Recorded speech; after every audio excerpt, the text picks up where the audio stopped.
ನಮಸ್ಕಾರ ಸ್ನೇಹಿತರೆ, ನಮ್ಮ ಮೋಟಿವೇಶನಲ್ ಸೌರಭ್ ಯೂಟ್ಯೂಬ್ ಚಾನೆಲ್ಗೆ ಸ್ವಾಗತ. ನೀವಿನ್ನೂ ನಮ್ಮ ಚಾನೆಲ್ಗೆ ಹೊಸಬರಾಗಿದ್ದರೆ ಈಗಲೇ ನಮ್ಮ ಚಾನೆಲ್ ಅನ್ನು ತಪ್ಪದೇ ಸಬ್ಸ್ಕ್ರೈಬ್ ಮಾಡಿ ಮತ್ತು ಬೆಲ್ ಬಟನ್ ಅನ್ನು ಕ್ಲಿಕ್ ಮಾಡುವುದನ್ನು ಮರೆಯಬೇಡಿ. ಸ್ನೇಹಿತರೆ, ಒಂದು ಕ್ಷಣ ಯೋಚಿಸಿ. ನೀವು ಬೆಳಗ್ಗೆ ಎದ್ದು ಕನ್ನಡಿಯ ಮುಂದೆ ನಿಂತಾಗ ಅಲ್ಲಿ ಕಾಣುವ ಮುಖ ಯಾರದ್ದು? ನಿಮ್ಮದೇ ಎನ್ನುತ್ತೀರಾ? ಆದರೆ ಆ ಮುಖದ ಹಿಂದೆ, ಆ ಕಣ್ಣುಗಳ ಆಳದಲ್ಲಿ, ಆ ಉಸಿರಿನ ಒಳಗೆ ಇರುವ ಚೇತನ ಯಾರದ್ದು? ಇದು ಕೇವಲ ತಾತ್ವಿಕ ಪ್ರಶ್ನೆಯಲ್ಲ, ಇದು ಮಾನವ ಜೀವನದ ಅತ್ಯಂತ ಮೂಲಭೂತ ಪ್ರಶ್ನೆ. ಈ ಪ್ರಶ್ನೆಗೆ ಉತ್ತರ ನೀಡಿದ ಗ್ರಂಥವಿದ್ದರೆ ಅದು ಭಗವದ್ಗೀತೆ. ಮತ್ತು ಆ ಉತ್ತರದ ಹೃದಯ ಬಡಿಯುವುದು ಭಗವದ್ಗೀತೆಯ 7ನೇ ಅಧ್ಯಾಯದಲ್ಲಿ, ಜ್ಞಾನ ವಿಜ್ಞಾನ ಯೋಗದಲ್ಲಿ. ಕುರುಕ್ಷೇತ್ರದ ರಣಭೂಮಿಯಲ್ಲಿ ಅರ್ಜುನ ಬಾಣ ಹಿಡಿದು ನಿಂತಿದ್ದ. ಎದುರಿಗೆ ತನ್ನ ಬಂಧುಗಳು, ಗುರುಗಳು, ಪ್ರಿಯರು. ಅವನ ಕೈ ನಡುಗಿತು, ಧನುಸ್ಸು ಜಾರಿತು, ಕಣ್ಣಲ್ಲಿ ನೀರು ತುಂಬಿತು. ಆ ಕ್ಷಣದಲ್ಲಿ ಶ್ರೀಕೃಷ್ಣ ಮಾತನಾಡಿದ. ಕೇವಲ ಯುದ್ಧದ ಬಗ್ಗೆಯಲ್ಲ, ಜೀವನದ ಸಮಗ್ರ ಸತ್ಯದ ಬಗ್ಗೆ. ಆ ಮಾತುಗಳ ಸಂಗ್ರಹವೇ ಭಗವದ್ಗೀತೆ. ಮತ್ತು 7ನೇ ಅಧ್ಯಾಯದಲ್ಲಿ ಕೃಷ್ಣ ಹೇಳಿದ್ದೇನೆಂದರೆ, ಅರ್ಜುನ, ನನ್ನನ್ನು ಸಂಪೂರ್ಣವಾಗಿ ತಿಳಿದುಕೋ. ನಾನು ಯಾರು, ಈ ಜಗತ್ತು ಹೇಗೆ ನನ್ನಿಂದ ಬಂದಿದೆ, ಮತ್ತು ನೀನು ನನ್ನೊಂದಿಗೆ ಹೇಗೆ ಒಂದಾಗಬಹುದು ಎಂದು. ಇಂದು ನಾವು ಜನಿಸಿದ್ದೇವೆ, ಬೆಳೆದಿದ್ದೇವೆ, ಓದಿದ್ದೇವೆ, ದುಡಿದಿದ್ದೇವೆ. ಆದರೆ ಒಂದು ಪ್ರಶ್ನೆ ಯಾವತ್ತೂ ನಮ್ಮನ್ನು ಕಾಡುತ್ತದೆ. ಇಷ್ಟೆಲ್ಲ ಮಾಡಿದರೂ ಮನಸ್ಸಿಗೆ ಶಾಂತಿಯಾಕಿಲ್ಲ. ಕೋಟಿ ರೂಪಾಯಿ ಇದ್ದರೂ ನಿದ್ದೆ ಬರುವುದಿಲ್ಲ. ಅಧಿಕಾರ ಇದ್ದರೂ ಭಯ ಹೋಗುವುದಿಲ್ಲ. ಪ್ರೀತಿ ಇದ್ದರೂ ಒಂಟಿತನ ಉಳಿಯುತ್ತದೆ. ಯಾಕೆ? ಏಕೆಂದರೆ ನಾವು ಹೊರಗೆ ಹುಡುಕುತ್ತಿದ್ದೇವೆ, ಆದರೆ ಉತ್ತರ ಒಳಗಿದೆ. ಭಗವದ್ಗೀತೆಯ 7ನೇ ಅಧ್ಯಾಯ ನಮಗೆ ಆ ಒಳದಾರಿಯನ್ನು ತೋರಿಸುತ್ತದೆ. ಜ್ಞಾನ ಮತ್ತು ವಿಜ್ಞಾನ, ಈ 2 ಪದಗಳ ಅರ್ಥವೇನು? ಜ್ಞಾನ ಎಂದರೆ ತಿಳಿವಳಿಕೆ, ಅರಿವು. ವಿಜ್ಞಾನ ಎಂದರೆ ಆ ಅರಿವನ್ನು ನೇರ ಅನುಭವಿಸುವುದು. ಪುಸ್ತಕದಲ್ಲಿ ಓದಿ ತಿಳಿದದ್ದು ಜ್ಞಾನ. ಆ ತಿಳಿವಳಿಕೆ ನಮ್ಮ ಒಳಗೆ ಜೀವಿಸಿ ಅನುಭವವಾದಾಗ ಅದು ವಿಜ್ಞಾನ. ಬೆಂಕಿ ಸುಡುತ್ತದೆ ಎಂದು ಓದಿದ್ದು ಜ್ಞಾನ. ಕೈ ಸುಟ್ಟುಕೊಂಡಾಗ ಆದ ಅನುಭವ ವಿಜ್ಞಾನ. ಶ್ರೀಕೃಷ್ಣ ಹೇಳುತ್ತಾನೆ, ನಾನು ನಿನಗೆ ಎರಡನ್ನೂ ಕೊಡುತ್ತೇನೆ, ಕೇವಲ ಓದು ಮಾತ್ರವಲ್ಲ, ಅನುಭವವನ್ನು. ಈ ಅಧ್ಯಾಯದಲ್ಲಿ ಕೃಷ್ಣ ಹೇಳಿದ ಒಂದು ಮಾತಿದೆ. ಮನುಷ್ಯರಲ್ಲಿ 1000ಕ್ಕೊಬ್ಬ ನನ್ನನ್ನು ಅರಿಯಲು ಪ್ರಯತ್ನಿಸುತ್ತಾನೆ. ಆ ಪ್ರಯತ್ನ ಮಾಡುವವರಲ್ಲಿ ಕೂಡ ಯಾರಾದರೊಬ್ಬರು ಮಾತ್ರ ನಿಜವಾಗಿ ನನ್ನನ್ನು ತಿಳಿದುಕೊಳ್ಳುತ್ತಾರೆ. ಇದು ಕೃಷ್ಣನ ಮಾತು. ಎಷ್ಟು ಆಳವಾದ ಮಾತು ನೋಡಿ. ಎಷ್ಟು ಜನ ಜೀವಿಸುತ್ತಾರೆ, ಆದರೆ ಯಾಕೆ ಜೀವಿಸುತ್ತಾರೆ ಎಂದು ತಿಳಿಯದೆಯೇ ಹೋಗುತ್ತಾರೆ. ಎಷ್ಟು ಜನ ದೇಗುಲಕ್ಕೆ ಹೋಗುತ್ತಾರೆ, ಆದರೆ ದೇವರೆಂದರೇನು ಎಂದು ತಿಳಿಯದೇ ಹೋಗುತ್ತಾರೆ. ಎಷ್ಟು ಜನ ಭಗವದ್ಗೀತೆಯನ್ನು ಓದುತ್ತಾರೆ, ಆದರೆ ಅದು ನಮ್ಮ ಜೀವನಕ್ಕೆ ಅನ್ವಯವಾಗುತ್ತದೆ ಎಂದು ಅರ್ಥಮಾಡಿಕೊಳ್ಳದೆ ಹೋಗುತ್ತಾರೆ. ನಾವು ಇಂದು ಆ ಅರ್ಥ ಹುಡುಕಲು ಹೊರಟಿದ್ದೇವೆ. ಈ 7ನೇ ಅಧ್ಯಾಯ ಕೇವಲ ಧರ್ಮಶಾಸ್ತ್ರದ ಪಠ್ಯವಲ್ಲ, ನಮ್ಮ ಜೀವನದ ನಕ್ಷೆ. ಇದು ನಮ್ಮ ಒಳಗಿರುವ ಅಗಾಧ ಶಕ್ತಿಯ ಪರಿಚಯ. ಇದು ನಾವು ಯಾರು ಎಂಬ ಪ್ರಶ್ನೆಗೆ ಉತ್ತರ. ಶ್ರೀಕೃಷ್ಣ ಅರ್ಜುನನಿಗೆ ಹೇಳುತ್ತಾನೆ, ಮಯ್ಯಾಸಕ್ತ ಮನಾಹ ಪಾರ್ಥ ಯೋಗಂ ಯುಂಜನ್ ಮದಾಶ್ರಯಃ ಅಸಂಶಯಂ ಸಮಗ್ರಂ ಮಾಂ ಯಥಾ ಜ್ಞಾಸ್ಯಸಿ ತಚ್ಛೃಣು. ಅಂದರೆ, ಅರ್ಜುನ, ನನ್ನಲ್ಲಿ ಮನಸ್ಸನ್ನು ನೆಡು, ನನ್ನ ಆಶ್ರಯದಲ್ಲಿ ಯೋಗ ಮಾಡು, ಆಗ ಸಂಶಯವಿಲ್ಲದೆ ನನ್ನನ್ನು ಸಂಪೂರ್ಣವಾಗಿ ತಿಳಿಯುತ್ತಿ. ಆ ವಿಷಯ ಕೇಳು. ಇಲ್ಲಿ 3 ಮಾತುಗಳಿವೆ. ಮನಸ್ಸನ್ನು ನೆಡು, ಆಶ್ರಯ ಪಡೆ, ಸಂಶಯ ಬಿಡು. ಈ 3 ಹೆಜ್ಜೆಗಳು ಪ್ರತಿಯೊಬ್ಬ ಮನುಷ್ಯನಿಗೂ ಅವಶ್ಯ. ಮನಸ್ಸನ್ನು ನೆಡುವುದು ಎಂದರೇನು? ನಮ್ಮ ಮನಸ್ಸು ಸದಾ ಚಲಿಸುತ್ತಿರುತ್ತದೆ. ನಿನ್ನೆಯ ಚಿಂತೆ, ನಾಳೆಯ ಭಯ, ಈಗಿನ ಆಸೆ. ಒಂದು ಕ್ಷಣ ಒಂದು ಕಡೆ, ಮರುಕ್ಷಣ ಮತ್ತೊಂದು ಕಡೆ. ಈ ಅಲೆದಾಡುವ ಮನಸ್ಸನ್ನು ಒಂದು ಕೇಂದ್ರದಲ್ಲಿ ನಿಲ್ಲಿಸುವುದೇ ಮನಸ್ಸನ್ನು ನೆಡುವುದು. ಮರ ನೆಟ್ಟ ಮೇಲೆ ನೀರು ಹಾಕಿದರೆ ಬೇರು ಆಳಕ್ಕೆ ಇಳಿಯುತ್ತದೆ. ಮನಸ್ಸನ್ನು ಪರಮಾತ್ಮನಲ್ಲಿ ನೆಟ್ಟ ಮೇಲೆ ಭಕ್ತಿ ಆಳಕ್ಕೆ ಇಳಿಯುತ್ತದೆ. ಆಶ್ರಯ ಪಡೆಯುವುದು ಎಂದರೆ ಸೋಲನ್ನು ಒಪ್ಪಿಕೊಳ್ಳುವುದಲ್ಲ, ನಮ್ಮ ಅಹಂಕಾರದ ಹಿಡಿತವನ್ನು ಸ್ವಲ್ಪ ಸಡಿಲಿಸಿ, ನನಗಿಂತ ದೊಡ್ಡ ಶಕ್ತಿಯಿದೆ, ಅದರ ಮಾರ್ಗದರ್ಶನದಲ್ಲಿ ನಡೆಯುತ್ತೇನೆ ಎಂದು ಹೇಳುವ ಧೈರ್ಯ. ಅಹಂಕಾರ ನಮ್ಮನ್ನು ಒಂಟಿ ಮಾಡುತ್ತದೆ. ಸಮರ್ಪಣೆ ನಮ್ಮನ್ನು ಬ್ರಹ್ಮಾಂಡದೊಂದಿಗೆ ಜೋಡಿಸುತ್ತದೆ. ಮತ್ತು ಸಂಶಯ ಬಿಡುವುದು. ನಾವು ಯಾವಾಗಲೂ ಇದು ಸಾಧ್ಯವೇ, ಇದು ನಿಜವೇ, ಇದು ನನಗಾಗುವುದೇ ಎಂದು ಕೇಳುತ್ತಿರುತ್ತೇವೆ. ಈ ಸಂಶಯ ನಮ್ಮ ಶಕ್ತಿಯನ್ನು ಕುಂಡಿಸುತ್ತದೆ. ಸಂಶಯ ಇರುವ ಮನಸ್ಸಿಗೆ ಜ್ಞಾನ ಇಳಿಯುವುದಿಲ್ಲ. ಹೇಗೆ ತೂತು ಬಿದ್ದ ಪಾತ್ರೆಯಲ್ಲಿ ನೀರು ನಿಲ್ಲದಂತೆ. ಹಾಗಾದರೆ ಈ ಅಧ್ಯಾಯ ನಮಗೆ ಏನು ಕೊಡುತ್ತದೆ? ಮೊದಲಿಗೆ ಪರಮಾತ್ಮನ ಸ್ವರೂಪ, ಅವನು ಯಾರು, ಅವನ ಪ್ರಕೃತಿ ಹೇಗಿದೆ. ಎರಡನೆಯದಾಗಿ, ಈ ಜಗತ್ತು ಹೇಗೆ ಅವನಿಂದ ಹುಟ್ಟಿದೆ. ಮೂರನೆಯದಾಗಿ, ಮನುಷ್ಯ ದೇವರಿಂದ ಯಾಕೆ ದೂರವಾಗುತ್ತಾನೆ. ನಾಲ್ಕನೆಯದಾಗಿ, ದೇವರನ್ನು ಹುಡುಕುವ 4 ಬಗೆಯ ಭಕ್ತರು. ಮತ್ತು ಐದನೆಯದಾಗಿ, ಅತ್ಯುತ್ತಮ ಭಕ್ತ ಯಾರು ಎಂದು. ಈ ಪ್ರಯಾಣ ಶುರುವಾಗಲಿ. ಆತ್ಮ ಎಚ್ಚರಗೊಳ್ಳಲಿ. ಮನಸ್ಸು ತೆರೆದುಕೊಳ್ಳಲಿ. ಏಕೆಂದರೆ ಇಂದು ನಾವು ಕೇವಲ ಅಧ್ಯಾಯ ಓದುತ್ತಿಲ್ಲ, ನಮ್ಮ ಜೀವನದ ಅತ್ಯಂತ ಮಹತ್ವಪೂರ್ಣ ಸತ್ಯದೊಂದಿಗೆ ಮುಖಾಮುಖಿಯಾಗುತ್ತಿದ್ದೇವೆ. ಈ ಜ್ಞಾನ ನಮ್ಮ ನೋವನ್ನು ಗುಣಪಡಿಸುತ್ತದೆ, ನಮ್ಮ ಭಯವನ್ನು ಹೋಗಲಾಡಿಸುತ್ತದೆ, ನಮ್ಮ ಜೀವನಕ್ಕೆ ಒಂದು ಹೊಸ ಅರ್ಥ ನೀಡುತ್ತದೆ. ಸ್ನೇಹಿತರೆ, ಒಂದು ಮರದ ಬೇರು ನೋಡಿ. ಅದು ನೆಲದಡಿಯಲ್ಲಿ ಅಡಗಿದೆ. ಆದರೆ ಅದಿಲ್ಲದಿದ್ದರೆ ಮರ ನಿಲ್ಲುತ್ತಿರಲಿಲ್ಲ, ಹಣ್ಣು ಬಿಡುತ್ತಿರಲಿಲ್ಲ, ನೆರಳು ಕೊಡುತ್ತಿರಲಿಲ್ಲ. ಹಾಗೆಯೇ ಈ ಜಗತ್ತಿನ ಕಾಣುವ ಭಾಗ ಒಂದಿದ್ದರೆ ಕಾಣದ ಭಾಗ ಮತ್ತೊಂದಿದೆ.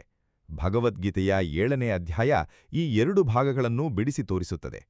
ಕೃಷ್ಣ ಹೇಳ್ತಾನೆ, ಭೂಮಿ, ನೀರು, ಬೆಂಕಿ, ಗಾಳಿ, ಆಕಾಶ, ಮನಸ್ಸು, ಬುದ್ಧಿ ಮತ್ತು ಅಹಂಕಾರ ಇವು ನನ್ನ ಅಪರಾ ಪ್ರಕೃತಿ, ಅಂದರೆ ಕೆಳ ಸ್ವಭಾವ. ಮತ್ತು ಇದರಿಂದ ಭಿನ್ನವಾಗಿ ಈ ಜಗತ್ತನ್ನು ಧರಿಸಿ ನಿಲ್ಲಿಸುವ ಜೀವಶಕ್ತಿ ನನ್ನ ಪರಾಪ್ರಕೃತಿ, ಅಂದರೆ ಮೇಲಿನ ಸ್ವಭಾವ. ಅಪರ ಮತ್ತು ಪರ ಈ 2 ಪದಗಳನ್ನು ಸರಳವಾಗಿ ಹೇಳಬೇಕೆಂದರೆ, ಅಪರಾಪ್ರಕೃತಿ ಎಂದರೆ ನಾವು ಕಣ್ಣಿನಿಂದ ಕಾಣುವ, ಮೂಗಿನಿಂದ ಮೂಸುವ, ಕೈಯಿಂದ ಮುಟ್ಟುವ ಎಲ್ಲವೂ. ಈ ದೇಹ, ಈ ಭೂಮಿ, ಈ ಆಕಾಶ, ಈ ಸಮುದ್ರ ಇವೆಲ್ಲ ಕಾಣುವ ಜಗತ್ತು. ಆದರೆ ಪರಾಪ್ರಕೃತಿ ಎಂದರೆ ಕಾಣದ ಚೇತನ. ಆ ಅದೃಶ್ಯ ಶಕ್ತಿ ಯಾವುದು ಈ ಜಡಪ್ರಕೃತಿಗೆ ಜೀವ ಕೊಡುತ್ತದೆ, ಅದು ಪರಾಪ್ರಕೃತಿ. ಒಂದು ಕಬ್ಬಿಣದ ಹೂಜಿ ತೆಗೆದುಕೊಳ್ಳಿ. ಅದರ ಒಳಗೆ ಹಾಕಿದ ನೀರು ಮತ್ತು ಹೊರಗಿನ ನೀರು ಎರಡೂ ನೀರೇ. ಆದರೆ ಹೂಜಿಯ ನೀರು ಹೂಜಿಯ ಆಕಾರ ಪಡೆಯುತ್ತದೆ, ಹೊರಗಿನ ನೀರು ಮುಕ್ತವಾಗಿ ಹರಿಯುತ್ತದೆ. ಹಾಗೆಯೇ ಆತ್ಮ ದೇಹದ ಒಳಗಿದ್ದಾಗ ಅದು ಈ ದೇಹದ ಆಕಾರ ತಾಡುತ್ತದೆ, ಆದರೆ ಮೂಲ ಚೇತನ ಮಾತ್ರ ಸದಾ ಮುಕ್ತ. ಇಲ್ಲಿ ಒಂದು ಮಹತ್ವದ ವಿಷಯ. ಕೃಷ್ಣ ಹೇಳ್ತಾನೆ, ಈ 2 ಪ್ರಕೃತಿಗಳು ನನ್ನಿಂದಲೇ ಹುಟ್ಟಿವೆ. ಅಂದರೆ ಕಾಣುವ ಜಗತ್ತೂ ಕೃಷ್ಣನೇ, ಕಾಣದ ಚೇತನವೂ ಕೃಷ್ಣನೇ. ಇಡೀ ಸೃಷ್ಟಿ ಅವನ ಅಭಿವ್ಯಕ್ತಿ.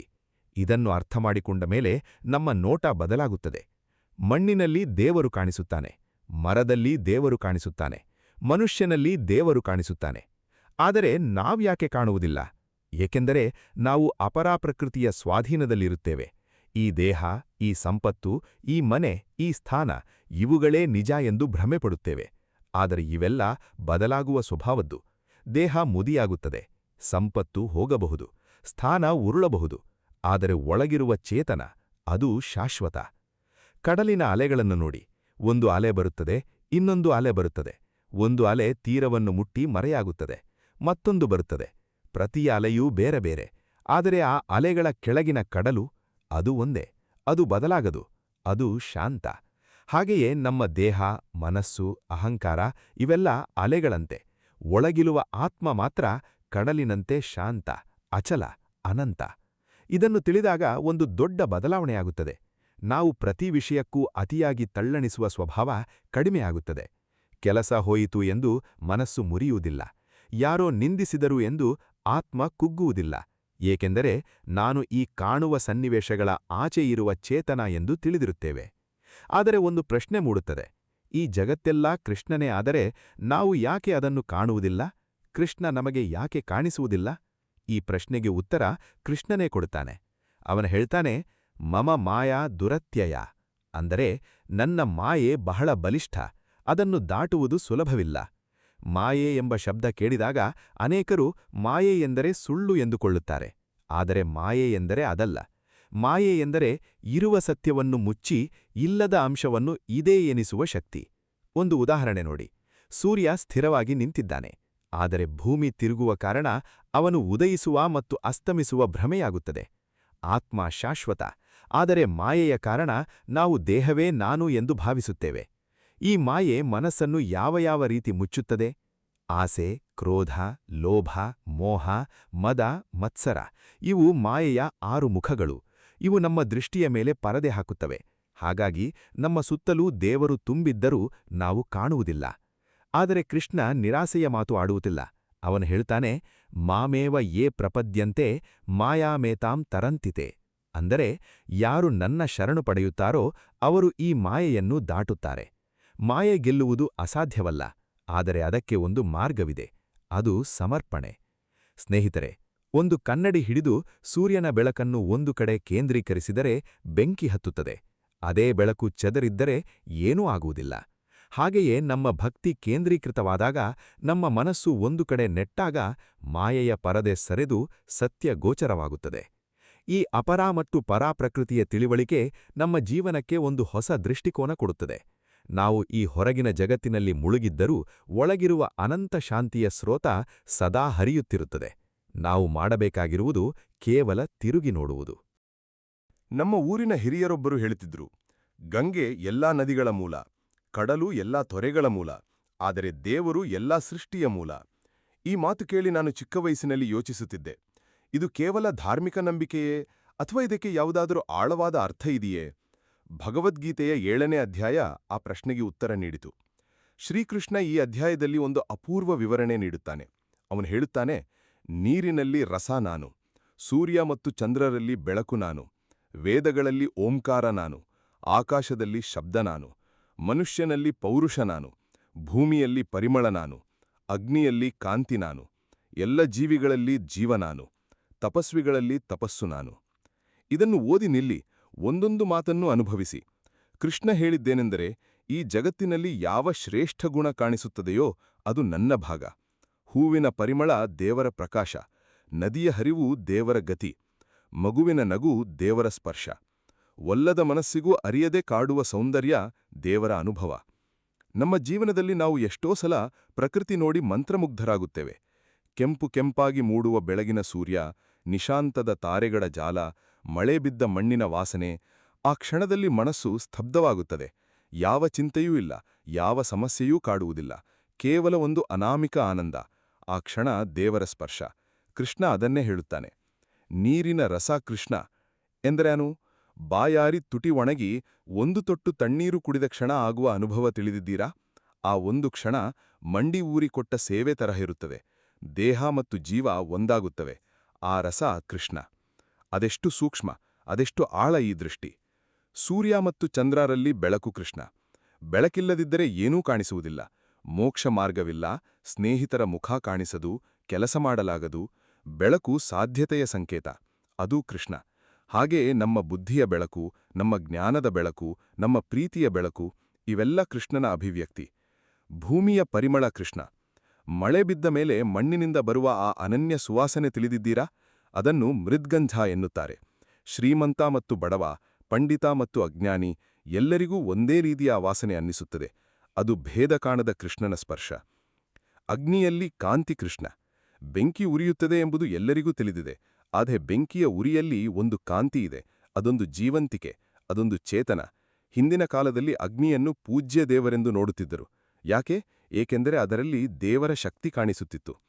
ಇದನ್ನೆಲ್ಲ ಕೇಳಿ ಒಬ್ಬ ಕೇಳಬಹುದು, ಇದೆಲ್ಲ ಸರಿ, ಆದರೆ ಇದನ್ನು ನಮ್ಮ ದಿನನಿತ್ಯದ ಜೀವನಕ್ಕೆ ಹೇಗೆ ಅನ್ವಯಿಸುವುದು? ಉತ್ತರ ಸರಳ. ಈ ದೃಷ್ಟಿಕೋನ ಬಂದಾಗ ನಮ್ಮ ಸಂಬಂಧಗಳೇ ಬದಲಾಗುತ್ತವೆ. ನಮ್ಮ ಮಗನಲ್ಲಿ ಕೃಷ್ಣ ಕಾಣಿಸಿದರೆ ಅವನ ಮೇಲೆ ಕೋಪ ಬರುವ ಬದಲು ಪ್ರೀತಿ ಉಕ್ಕುತ್ತದೆ. ನಮ್ಮ ತಾಯಿಯಲ್ಲಿ ಕೃಷ್ಣ ಕಾಣಿಸಿದರೆ ಅವರ ಸೇವೆ ಕರ್ತವ್ಯ ಅನ್ನಿಸುವುದಿಲ್ಲ, ಭಾಗ್ಯ ಅನ್ನಿಸುತ್ತದೆ. ನಮ್ಮ ಹಕ್ಕಿನ ಮೇಲೆ ಕಾಲಿಟ್ಟ ಶತ್ರುವಿನಲ್ಲಿ ಕೃಷ್ಣ ಕಂಡರೆ ದ್ವೇಷ ಹೋಗಿ ಕರುಣೆ ಮೂಡುತ್ತದೆ. ಕೃಷ್ಣ ಒಂದು ಮಾತು ಹೇಳುತ್ತಾನೆ, ಬೀಜ ನಾನು, ಜ್ಞಾನ ನಾನು, ಚೇತನ ನಾನು, ಅಂತ್ಯ ನಾನು, ಪ್ರಾರಂಭ ನಾನು, ಮಧ್ಯ ನಾನು. ಇದು ಕೇಳಿ ಭ್ರಮೆಯಾಗಬಹುದು. ಒಬ್ಬ ವ್ಯಕ್ತಿ ಎಲ್ಲವೂ ಹೇಗಾಗಲು ಸಾಧ್ಯ? ಆದರೆ ಇಲ್ಲಿ ಕೃಷ್ಣ ಕೇವಲ ಒಂದು ದೇಹದ ಬಗ್ಗೆ ಹೇಳುತ್ತಿಲ್ಲ. ಅವನು ಆ ಚೇತನದ ಬಗ್ಗೆ ಹೇಳುತ್ತಿದ್ದಾನೆ, ಯಾವುದು ಎಲ್ಲ ರೂಪಗಳ ಒಳಗೆ ಜೀವಿಸುತ್ತದೆ.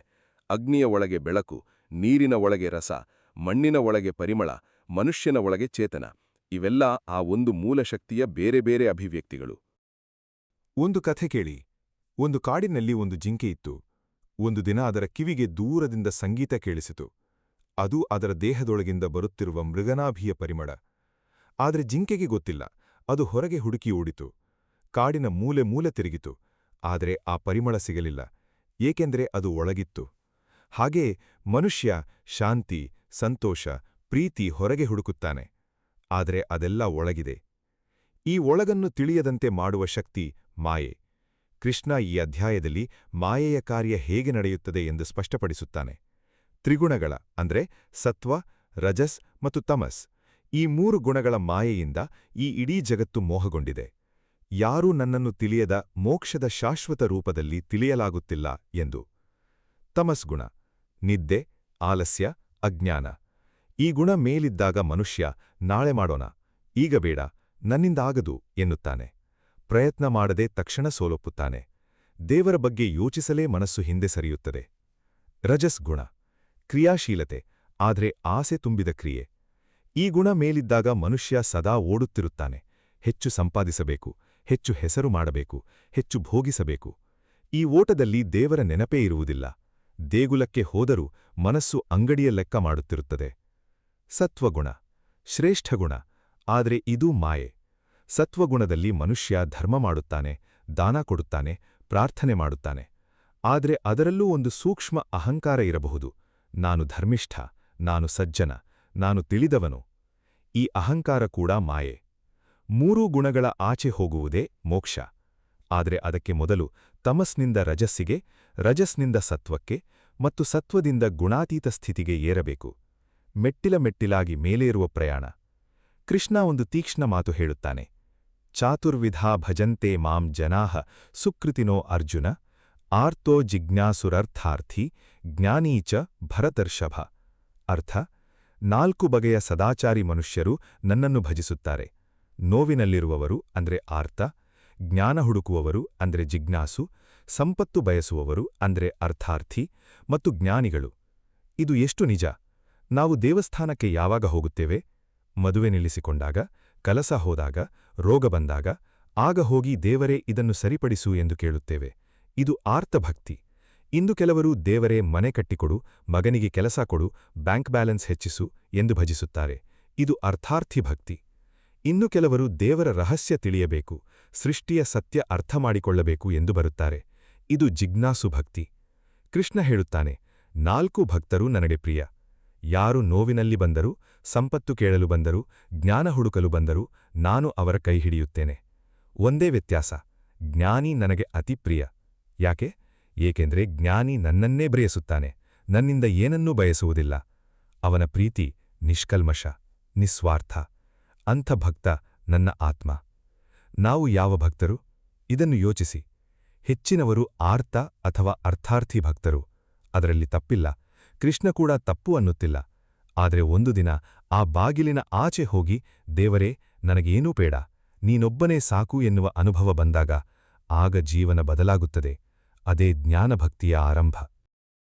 ಒಬ್ಬ ತಾಯಿ ತನ್ನ ಮಗುವನ್ನು ಪ್ರೀತಿಸುತ್ತಾಳೆ. ಯಾಕೆ? ಮಗು ಚಂದ ಇದ್ದಕ್ಕಾಗಿ ಅಲ್ಲ, ಮಗು ಬೆಳೆದು ಸಂಬಳ ತರುತ್ತದೆ ಎಂದಲ್ಲ, ಮಗು ಪ್ರಸಿದ್ಧ ಆಗುತ್ತದೆ ಎಂದಲ್ಲ. ಆ ಪ್ರೀತಿ ನಿಷ್ಕಾರಣ, ಅದು ನಿಸ್ವಾರ್ಥ, ಅದು ನಿಬಂಧನೆ ರಹಿತ. ಹಾಗೆಯೇ ಜ್ಞಾನಿ ಭಕ್ತ ಕೃಷ್ಣನನ್ನು ಪ್ರೀತಿಸುತ್ತಾನೆ, ಯಾವ ಕಾರಣವೂ ಇಲ್ಲದೆ, ಯಾವ ಲಾಭದ ಲೆಕ್ಕಾಚಾರವೂ ಇಲ್ಲದೆ. ಕೃಷ್ಣ ಹೇಳುತ್ತಾನೆ, ತೇಷಾಂ ಜ್ಞಾನಿ ನಿತ್ಯಯುಕ್ತಃ ಏಕಭಕ್ತಿರ್ವಿಶಿಷ್ಯತೆ, ಪ್ರಿಯೋ ಹಿ ಜ್ಞಾನಿನೋತ್ಯರ್ಥಂ ಅಹಂ ಸ ಚ ಮಮ ಪ್ರಿಯಃ. ಅಂದರೆ ಅವರಲ್ಲಿ ಜ್ಞಾನಿ ಅತ್ಯಂತ ಶ್ರೇಷ್ಠ, ಸದಾ ನನ್ನೊಂದಿಗೆ ಇರುವವನು, ಏಕಭಕ್ತಿಯುಳ್ಳವನು. ಜ್ಞಾನಿಗೆ ನಾನು ಅತಿಪ್ರಿಯ, ಅವನು ನನಗೆ ಅತಿಪ್ರಿಯ. ಇಂಥ ಜ್ಞಾನಿ ಯಾರು? ಜ್ಞಾನಿಯಂದರೆ ಪಂಡಿತ ಅಲ್ಲ, ಅನೇಕ ಭಾಷೆ ತಿಳಿದವನಲ್ಲ, ಅನೇಕ ಶಾಸ್ತ್ರ ಓದಿದವನಲ್ಲ. ಜ್ಞಾನಿಯೆಂದರೆ ಯಾರು ಎಲ್ಲ ಸೃಷ್ಟಿಯಲ್ಲಿ ಒಂದೇ ಚೇತನ ಕಾಣುತ್ತಾರೋ, ಯಾರು ತಮ್ಮ ಸ್ವಾರ್ಥದ ಆಚೆ ಏರಿ ನೋಡಬಲ್ಲರೋ, ಯಾರಿಗೆ ಸುಖ ಮತ್ತು ದುಃಖ ಎರಡರಲ್ಲೂ ಕೃಷ್ಣ ಕಾಣಿಸುತ್ತಾನೋ ಅವರೇ ಜ್ಞಾನಿ. ಒಂದು ಕ್ಷಣ ಯೋಚಿಸಿ. ಹಣ ಕೊಡುವಾಗ ಸ್ನೇಹಿತ, ಹಣ ಕೇಳಿದಾಗ ದೂರ ಓಡುವವನನ್ನು ನಾವು ನಿಜ ಗೆಳೆಯ ಎನ್ನುವುದಿಲ್ಲ. ಸ್ವಾರ್ಥ ಇದ್ದಷ್ಟು ಕಾಲ ಹತ್ತಿರ ಇದ್ದು ಸ್ವಾರ್ಥ ತೀರಿದ ಮೇಲೆ ಹೋಗುವವನು ನಿಜ ಗೆಳೆಯ ಅಲ್ಲ. ನಿಜ ಗೆಳೆಯ ಎಂದರೆ ಯಾವ ಕಾರಣವೂ ಇಲ್ಲದೆ ಜೊತೆ ಇರುವವನು. ಜ್ಞಾನಿ ಭಕ್ತ ಕೃಷ್ಣನ ಜೊತೆ ಹಾಗೆ ಇರುತ್ತಾನೆ, ಮತ್ತು ಕೃಷ್ಣ ಕೂಡ ಅಂಥ ಭಕ್ತನ ಜೊತೆ ಹಾಗೆ ಇರುತ್ತಾನೆ. ಕೃಷ್ಣ ಹೇಳುತ್ತಾನೆ, ಅಂಥ ಜ್ಞಾನಿ ನಿತ್ಯಯುಕ್ತ, ಸದಾಕಾಲ ನನ್ನೊಂದಿಗೆ ಜೋಡಿಸಿಕೊಂಡಿರುತ್ತಾನೆ. ಇದು ಎಂಥ ಸ್ಥಿತಿ! ಅವನು ಊಟ ಮಾಡುವಾಗ ಕೃಷ್ಣ ನೆನಪಿರುತ್ತಾನೆ, ಕೆಲಸ ಮಾಡುವಾಗ ಕೃಷ್ಣ ನೆನಪಿರುತ್ತಾನೆ, ಮಲಗುವಾಗ ಕೃಷ್ಣ ನೆನಪಿರುತ್ತಾನೆ, ಎದ್ದಾಗ ಕೃಷ್ಣ ನೆನಪಿರುತ್ತಾನೆ. ಈ ಸ್ಥಿತಿ ಕಟ್ಟಿಹಾಕಿಕೊಳ್ಳುವ ಸ್ಥಿತಿಯಲ್ಲ, ಇದು ಸ್ವಾಭಾವಿಕ ಸ್ಥಿತಿ. ಹೇಗೆ ಅಮ್ಮನ ನೆನಪು ಮಗುವಿಗೆ ಸ್ವಾಭಾವಿಕ, ಹಾಗೆ ಕೃಷ್ಣನ ನೆನಪು ಜ್ಞಾನಿಗೆ ಸ್ವಾಭಾವಿಕ. ಇಂಥ ಜ್ಞಾನಿ ತಲಕ ಬೆಳೆಯುತ್ತಾನೆ ಎಂದು ಕೃಷ್ಣ ಹೇಳುತ್ತಾನೆ. ಬಹೂನಾಂ ಜನ್ಮನಾಮಂತೆ ಜ್ಞಾನವಾನ್ ಮಾಂ ಪ್ರಪದ್ಯತೆ, ವಾಸುದೇವಃ ಸರ್ವಮಿತಿ ಸ ಮಹಾತ್ಮ ಸುದುರ್ಲಭಃ. ಅನೇಕ ಜನ್ಮಗಳ ಅನಂತರ ಜ್ಞಾನಿ ನನ್ನ ಶರಣು ಪಡೆಯುತ್ತಾನೆ. ವಾಸುದೇವ ಎಲ್ಲ ಎಂದು ತಿಳಿದ ಮಹಾತ್ಮ ಅತ್ಯಂತ ದುರ್ಲಭ. ವಾಸುದೇವಃ ಸರ್ವಂ, ವಾಸುದೇವ ಎಲ್ಲ, ಇದೊಂದು ಮಾತು, ಆದರೆ ಇದರ ಅನುಭವ ಮಾಡಿಕೊಂಡವರು ಅಪರೂಪ. ಯಾರು ನಿಜವಾಗಿ ಇದನ್ನು ಅನುಭವಿಸುತ್ತಾರೋ ಅವರಿಗೆ ಯಾವ ಭೇದ ಉಳಿಯುವುದಿಲ್ಲ. ಮನುಷ್ಯ ಮತ್ತು ಮೃಗ, ಉಚ್ಚ ಮತ್ತು ನೀಚ, ಪರ ಮತ್ತು ಅಪರ, ಎಲ್ಲದರಲ್ಲೂ ಒಂದೇ ಕೃಷ್ಣ. ಆ ದೃಷ್ಟಿ ಬಂದ ಮೇಲೆ ದ್ವೇಷ ಹೇಗೆ ಇರಲು ಸಾಧ್ಯ, ಕಠೋರತೆ ಹೇಗೆ ಇರಲು ಸಾಧ್ಯ? ರಾಮಕೃಷ್ಣ ಪರಮಹಂಸರು ಒಂದೊಮ್ಮೆ ಹೊಲದಲ್ಲಿ ರೈತ ಎತ್ತನ್ನು ಹೊಡೆಯುವುದನ್ನು ನೋಡಿ ಸಾಕ್ಷಾತ್ ಅಳಲು ಶುರು ಮಾಡಿದರು. ಅವನ ಬೆನ್ನ ಮೇಲೆ ಹೊಡೆತ ನನ್ನ ಮೇಲೆ ಬಿದ್ದಂತನಿಸಿತು ಎಂದರು. ಇದೇ ವಾಸುದೇವಃ ಸರ್ವಂ ಎಂಬ ಅನುಭವ. ಆ ಮಟ್ಟದ ಸಂವೇದನಶೀಲತೆ ಜ್ಞಾನಿ ಭಕ್ತನ ಲಕ್ಷಣ. ನಮ್ಮಲ್ಲಿ ಇಂಥ ಜ್ಞಾನ ಹೇಗೆ ಬೆಳೆಯುತ್ತದೆ? ಕ್ರಮೇಣ, ಒಂದೊಂದು ಅನುಭವದ ಮೂಲಕ. ದುಃಖ ಬಂದಾಗ ದೇವರ ನೆನಪಾಗುತ್ತದೆ, ಅದು ಆರ್ತಭಕ್ತಿ. ಆ ದುಃಖ ಕಳೆದ ಮೇಲೂ ದೇವರ ನೆನಪು ಉಳಿದರೆ ಅದು ಬೆಳವಣಿಗೆ. ಯಾವ ಸಂದರ್ಭದಲ್ಲೂ ದೇವರ ನೆನಪು ಕಳೆಯದಿದ್ದರೆ ಅದು ಜ್ಞಾನಭಕ್ತಿ. ಈ ಜಗತ್ತಿನಲ್ಲಿ ಎಷ್ಟೊಂದು ದೇವರುಗಳು! ಗಣೇಶ, ಶಿವ, ಲಕ್ಷ್ಮಿ, ದುರ್ಗಾ, ಸರಸ್ವತಿ. ಒಬ್ಬ ಮುಸ್ಲಿಂ ಅಲ್ಲಾಹನನ್ನು ಪ್ರಾರ್ಥಿಸುತ್ತಾನೆ, ಒಬ್ಬ ಕ್ರಿಶ್ಚಿಯನ್ ಯೇಸುವನ್ನು ಪ್ರಾರ್ಥಿಸುತ್ತಾನೆ, ಒಬ್ಬ ಬೌದ್ಧ ಬುದ್ಧನ ಮಾರ್ಗ ಹಿಡಿಯುತ್ತಾನೆ. ಇದಕ್ಕೆ ಕೃಷ್ಣ ಏನು ಹೇಳುತ್ತಾನೆ? ಕೃಷ್ಣ ಹೇಳುತ್ತಾನೆ, ಯೇ ಯಥಾಮಾಂ ಪ್ರಪದ್ಯಂತೆ ತಾಂಸ್ತಥೈವ ಭಜಾಮ್ಯಹಂ ಮಮ ವರ್ತ್ಮಾನುವರ್ತಂತೆ ಮನುಷ್ಯಾಃ ಪಾರ್ಥ ಸರ್ವಶಃ. ಅಂದರೆ, ಯಾರು ಯಾವ ರೀತಿಯಲ್ಲಿ ನನ್ನ ಶರಣು ಬರುತ್ತಾರೋ ನಾನು ಅದೇ ರೀತಿಯಲ್ಲಿ ಅವರನ್ನು ಅನುಗ್ರಹಿಸುತ್ತೇನೆ.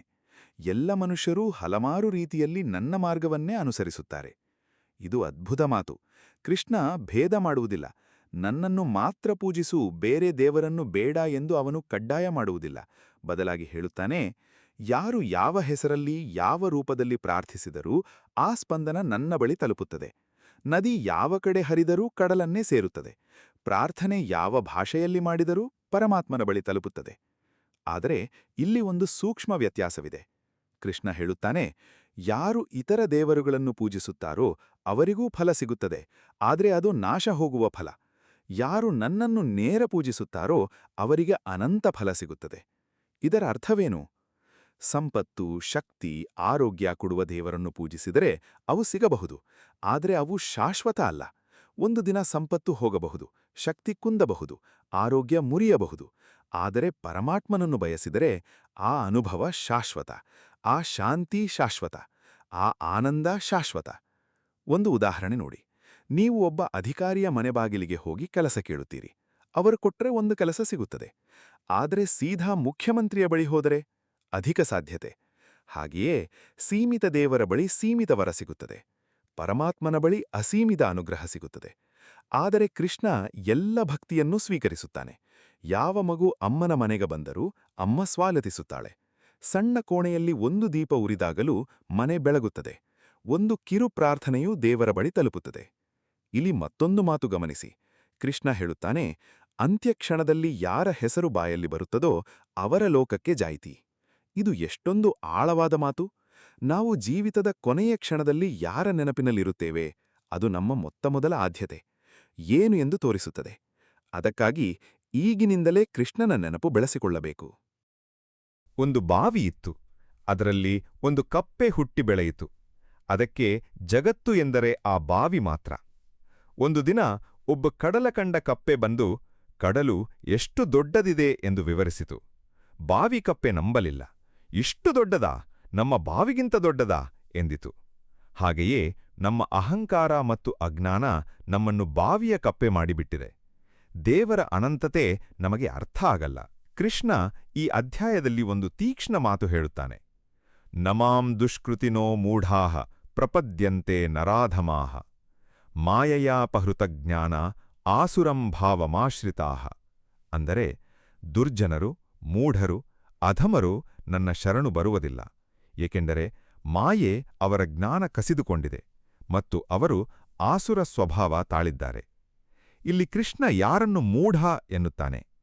ಶಿಕ್ಷಣ ಇಲ್ಲದವರನ್ನಲ್ಲ, ಬಡವರನ್ನಲ್ಲ, ಜ್ಞಾನ ಇರುವಂತೆ ನಟಿಸಿ ಮನಸ್ಸಿನಲ್ಲಿ ಮೇಲೂ ಕೀಳಿನ ಭಾವ ಇರುವವರನ್ನು, ಶಾಸ್ತ್ರ ಓದಿದರೂ ಮನಸ್ಸಿನಲ್ಲಿ ಮೇಲೂ ಕೀಳಿನ ಭಾವ ಇರುವವರನ್ನು, ಬಾಯಿಯಿಂದ ದೇವರ ಹೆಸರು ಹೇಳಿ ಕೈಯಿಂದ ಅನ್ಯಾಯ ಮಾಡುವವರನ್ನು.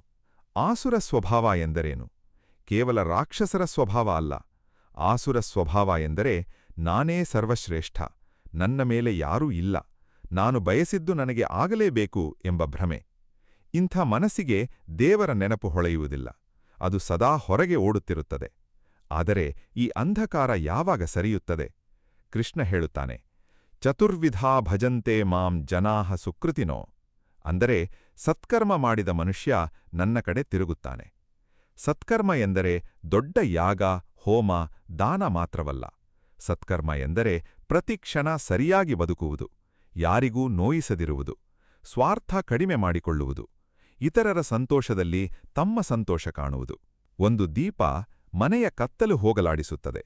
ಹಾಗೆಯೇ ಒಂದು ಸತ್ಕರ್ಮ ಮನಸ್ಸಿನ ಕತ್ತಲು ಸ್ವಲ್ಪ ತೆಳ್ಳಗೆ ಮಾಡುತ್ತದೆ. ಒಂದೊಂದು ಸತ್ಕರ್ಮ, ಒಂದೊಂದು ಒಳ್ಳೆ ಯೋಚನೆ, ಒಂದೊಂದು ನಿಸ್ವಾರ್ಥ ಸೇವೆ ಇವೆಲ್ಲ ಆ ಕತ್ತಲನ್ನು ಹೋಗಲಾಡಿಸುತ್ತವೆ. ಕ್ರಮೇಣ ಅಜ್ಞಾನ ಕಡಿಮೆಯಾಗಿ ಜ್ಞಾನ ಬೆಳಗುತ್ತದೆ. ಒಂದು ಮಹತ್ವದ ಅಂಶ. ಕೃಷ್ಣ ಹೇಳುತ್ತಾನೆ, ಎಲ್ಲ ಮನುಷ್ಯರೂ ನನ್ನ ಮಾರ್ಗದಲ್ಲಿ ನಡೆಯುತ್ತಾರೆ. ಅಂದರೆ ಒಳ್ಳೆಯ ಮನುಷ್ಯ ಮಾತ್ರ ದೇವರ ಮಾರ್ಗ ಹಿಡಿಯುತ್ತಾನೆ ಎಂದಲ್ಲ, ಎಲ್ಲರೂ ಹಿಡಿಯುತ್ತಾರೆ. ಯಾರಾದರೂ ಮಾಡುವ ಪ್ರತಿ ಕಾರ್ಯ ಆ ಪ್ರಕೃತಿ ನಿಯಮಕ್ಕೆ ಅನುಸಾರ ಇರುತ್ತದೆ. ಯಾರೂ ಆ ನಿಯಮದ ಆಚೆ ಹೋಗಲಾಗದು. ಆದರೆ ಅಜ್ಞಾನ ಇರುವ ಮನುಷ್ಯ ನಾನೇ ಮಾಡಿದೆ, ನಾನೇ ಸಾಧಿಸಿದೆ ಎನ್ನುತ್ತಾನೆ. ಜ್ಞಾನ ಬಂದ ಮನುಷ್ಯ ಅವನ ಕೃಪೆಯಿಂದ ಮಾಡಲಾಯಿತು ಎನ್ನುತ್ತಾನೆ. ಈ ಒಂದು ತಿಳಿವಳಿಕೆ ಅಹಂಕಾರವನ್ನು ಕರಗಿಸುತ್ತದೆ.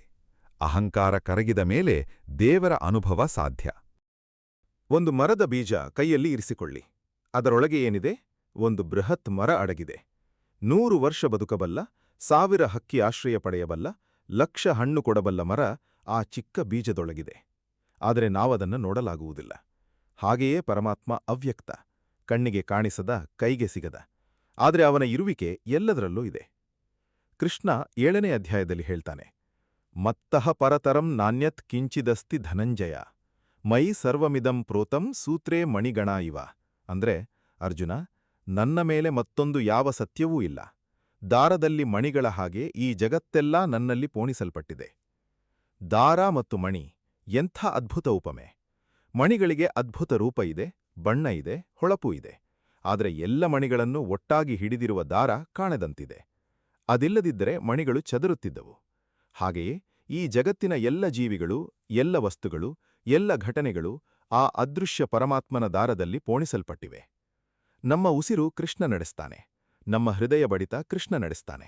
ಹಗಲು ಮತ್ತು ರಾತ್ರಿ ಕೃಷ್ಣ ನಡೆಸ್ತಾನೆ. ಋತುಪರಿವರ್ತನೆ ಕೃಷ್ಣ ನಡೆಸ್ತಾನೆ. ಒಂದೂ ಎಲೆ ಅವನ ಇಚ್ಛೆಯಿಲ್ಲದೆ ಉದುರುವುದಿಲ್ಲ. ಒಂದು ಉಸಿರು ಅವನ ಅನುಮತಿಯಿಲ್ಲದೆ ಬರುವುದಿಲ್ಲ. ಇದನ್ನು ಅರ್ಥ ಮಾಡಿಕೊಂಡಾಗ ಒಂದು ಭಾರ ಇಳಿಯುತ್ತದೆ. ನಾನೇ ಎಲ್ಲ ನಿಭಾಯಿಸಬೇಕು ಎಂಬ ಒತ್ತಡ ಕಡಿಮೆಯಾಗುತ್ತದೆ. ಅವನು ನಿಭಾಯಿಸುತ್ತಾನೆ, ನಾನು ನನ್ನ ಕರ್ಮ ಮಾಡಿದರೆ ಸಾಕು ಎಂಬ ಸ್ಥಿರತೆ ಬರುತ್ತದೆ. ಈ ಅವ್ಯಕ್ತ ಪರಮಾತ್ಮನನ್ನು ವ್ಯಕ್ತರೂಪದಲ್ಲಿ ಕಾಣಲು ಸಾಧ್ಯವೇ? ಹೌದು. ಆದರೆ ಅದಕ್ಕೆ ಒಂದು ವಿಶೇಷ ದೃಷ್ಟಿ ಬೇಕು. ಅದೇ ಭಕ್ತಿದೃಷ್ಟಿ. ಭಕ್ತಿದೃಷ್ಟಿ ಇದ್ದವನಿಗೆ ಗಿಡಮರಗಳಲ್ಲಿ ದೇವರು ಕಾಣಿಸುತ್ತಾನೆ, ಮಗುವಿನ ನಗುವಿನಲ್ಲಿ ದೇವರು ಕಾಣಿಸುತ್ತಾನೆ, ವೃದ್ಧರ ಕಣ್ಣೀರಿನಲ್ಲಿ ದೇವರು ಕಾಣಿಸುತ್ತಾನೆ. ಮೀರಾಬಾಯಿ ಕೃಷ್ಣನನ್ನು ಒಂದು ಮೂರ್ತಿಯಲ್ಲಿ ಕಂಡರು, ಮತ್ತು ಅದು ಅವರಿಗೆ ಜೀವಂತ ಅನುಭವ ಆಯಿತು. ತುಕಾರಾಂ ವಿಠ್ಠಲನ ಮೂರ್ತಿ ಎದುರು ನಿಂತು ಮಾತನಾಡುತ್ತಿದ್ದರು, ಅದು ಅವರಿಗೆ ನಿಜ ಸಂಭಾಷಣೆಯಾಗಿತ್ತು. ಕಬೀರ ಬಟ್ಟೆ ನೇಯುತ್ತಾ ಬ್ರಹ್ಮನ ಅನುಭವ ಮಾಡಿದರು. ಇವರೆಲ್ಲ ಅವ್ಯಕ್ತ ದೇವರನ್ನು ವ್ಯಕ್ತ ಅನುಭವ ಮಾಡಿಕೊಂಡವರು. ಹಾಗಾದ್ರೆ ನಾವು ಏನು ಮಾಡಬೇಕು? ಕೃಷ್ಣ ಹೇಳ್ತಾನೆ, ನನ್ನನ್ನು ಮನಸ್ಸಿನಲ್ಲಿಟ್ಟುಕೋ. ಅಂದ್ರೆ ದಿನದ ಒಂದೊಂದು ಕ್ಷಣ ಕೃಷ್ಣನನ್ನು ನೆನಪಿಸಿಕೋ. ನಮಸ್ಕಾರ ಮಾಡುವಾಗ, ಊಟ ಮಾಡುವಾಗ, ಕೆಲಸ ಮಾಡುವಾಗ, ಎಲ್ಲ ಸಮಯ. ಈ ಅಭ್ಯಾಸ ಕ್ರಮೇಣ ಒಂದು ಸ್ಥಿರ ಸ್ಥಿತಿ ತರುತ್ತದೆ. ಅದೇ ನಿತ್ಯಯುಕ್ತ ಸ್ಥಿತಿ.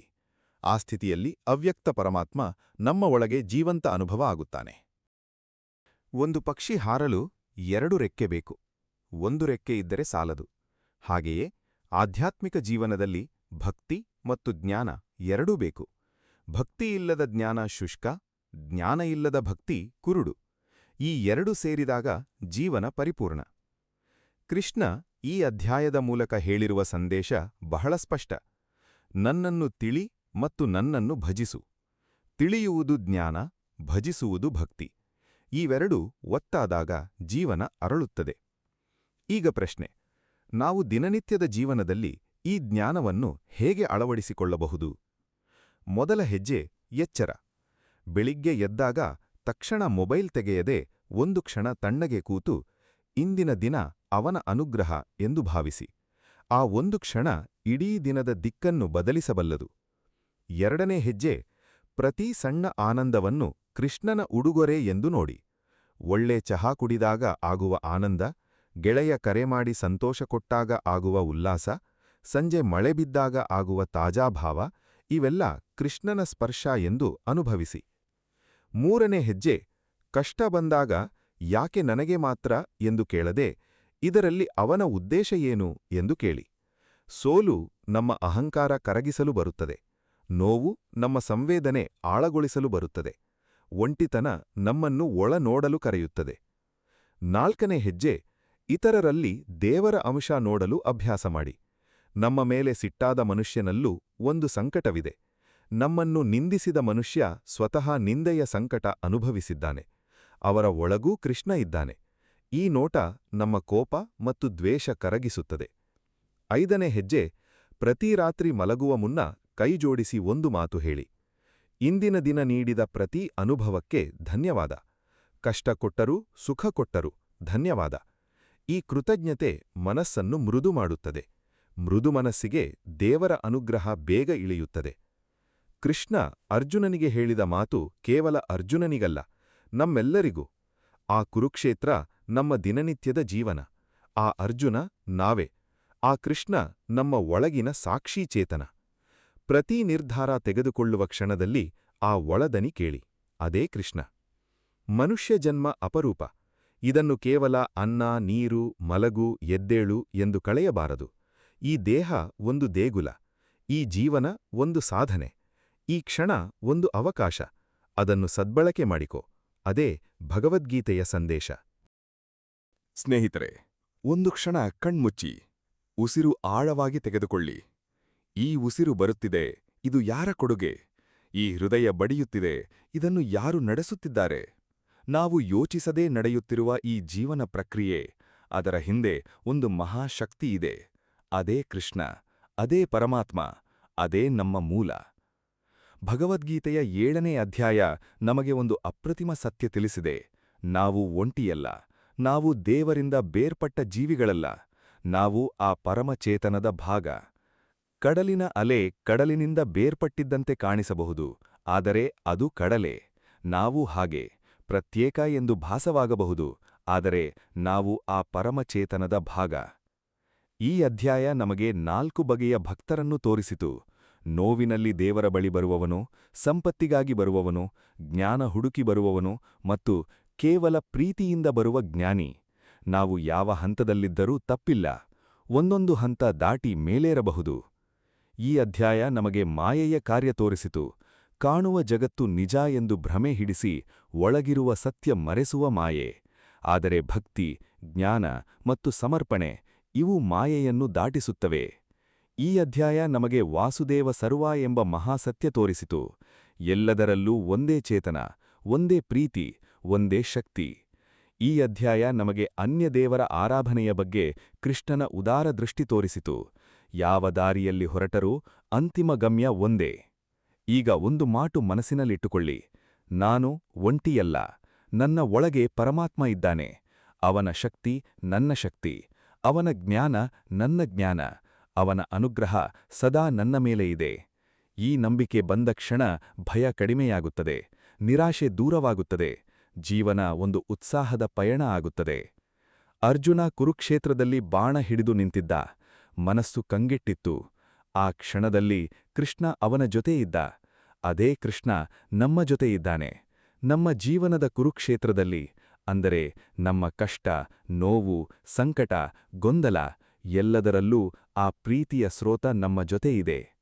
ಒಂದು ದೀಪ ಬೆಳಗಿಸಿ ಕತ್ತಲ ಕೋಣೆಗೆ ಇಟ್ಟರೆ ಕತ್ತಲು ಮಾಯವಾಗುತ್ತದೆ. ಒಂದು ಜ್ಞಾನದ ಮಾತು ಮನಸ್ಸಿನ ಅಜ್ಞಾನ ಹೋಗಲಾಡಿಸುತ್ತದೆ. ಭಗವದ್ಗೀತೆಯ ಈ 7ನೇ ಅಧ್ಯಾಯ ಆ ದೀಪ. ಅದನ್ನು ಮನಸ್ಸಿನ ಒಳಗೆ ತಂದು ಬೆಳಗಿಸಿ. ಸ್ನೇಹಿತರೆ, ಈ ಜ್ಞಾನ ಓದಿ ಮರೆಯಬೇಡಿ. ಇದನ್ನು ಬದುಕಿ.